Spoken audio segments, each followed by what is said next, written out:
for my own. It almost broke me, and I have learned forever can always come undone. Wish somebody would have told me. I know where you want this thing to go, but I know myself well enough to know that I can't love you till I can love me. I don't have the strength to fly, still in pieces from the last time, and I can't give you what you're needing, oh bad as I want to. My heart's still believing that I can love you till I can love me.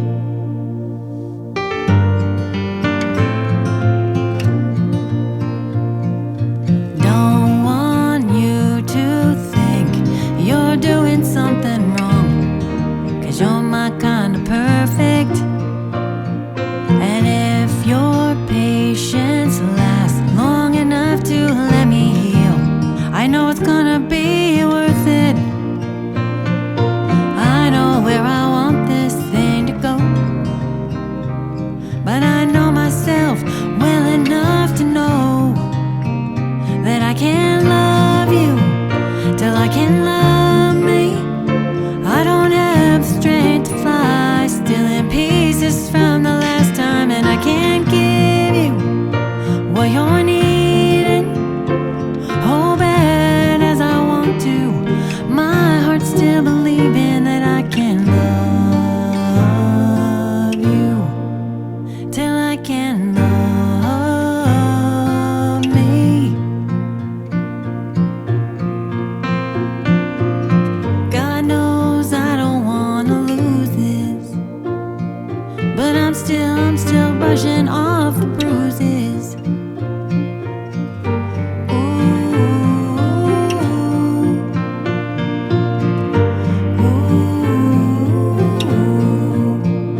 I keep brushing off the bruises. I keep brushing off the bruises. I keep brushing off the bruises. And I can't love you till I can love me. I don't have the strength to fly, still in pieces from the last time, and I can't give you what you're needing, oh bad as I want to. My heart's still believing that I can love you till I can love me. Oh, I can love you till I can love me. What's up, Eager to Pleasers? Welcome back to another episode of the Eager to Please podcast. We learned some great lessons last month exploring anger and resentment, but I'm ready to move forward, aren't you? And I can't think of a more fitting way to do that than by turning our attention to this month's theme, learning to love yourself. I wrote the song you just heard called Brushin' Off the Bruises with my friend Corey Lee Barker. As the title suggests, I was still nursing fresh wounds from my divorce. So at the time, it was a hypothetical scenario we crafted that explores the fragile space of wanting to find love again, but the resistance to be vulnerable.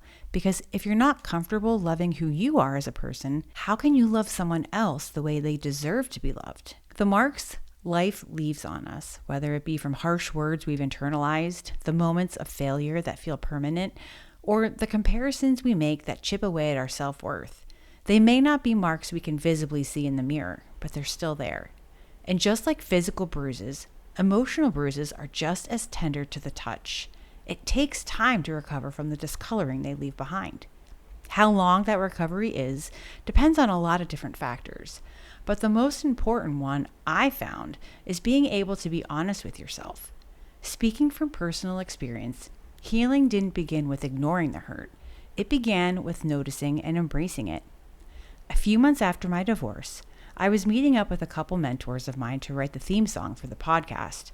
And as Mason and I were standing outside the church waiting for Jason to get there, he shared with me this advice. He said, "Don't be surprised that when you do start dating again, you're going to be attracted to someone who is the exact opposite of who you were married to. Then you're going to realize that person was not the right person for you either. And you'll eventually land somewhere in the middle with a person who's a good mix of both." And wouldn't you know it, he was 100% accurate. I did find myself dating someone who was the complete opposite of my ex-husband. This guy had a presence about him that came across as confident, not arrogant. He was able to multitask, had a strong relationship with his family that I loved.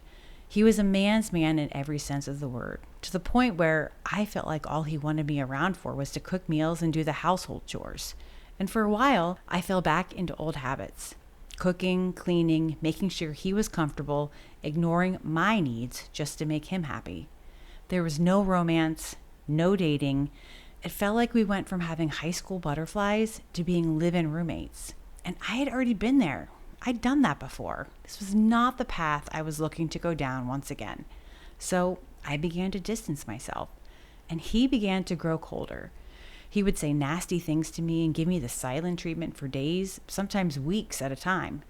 I would pick up on the temperature of our relationship and quickly rush back to smooth things over again, making excuse after excuse as to why I should continue to stay in this one-sided relationship. Was it because I was afraid of being alone for the rest of my life? Or perhaps because my ex had already found someone to be with? Maybe a little bit of both. But looking back, what I really think was going on is that I wasn't comfortable sitting in my own stillness, learning to love myself, because for so long I was loving on everybody else but me. I didn't know how to communicate what I needed or wanted in a partner. I guess you could say I was still brushing off the bruises. But here's the thing. Bruises heal with time. Your body knows how to recover, and so does your heart. And it's in this recovery phase that you learn to love yourself. And what you've heard before is true. The more you practice self-care, the more it becomes second nature. You stop searching for outside validation because you carry it inside you. You realize that loving yourself isn't selfish at all. In fact, it's an asset. In this season of hope, reflection, and gratitude, I am so excited for the opportunity to have some incredible guests joining us to share how we can learn to better love ourselves. But for today, I invite you to take a few moments to think about your bruises and ask yourself, what moments in my life have I been holding on to that have left me feeling broken or less than? How have I been holding on to pain without realizing it?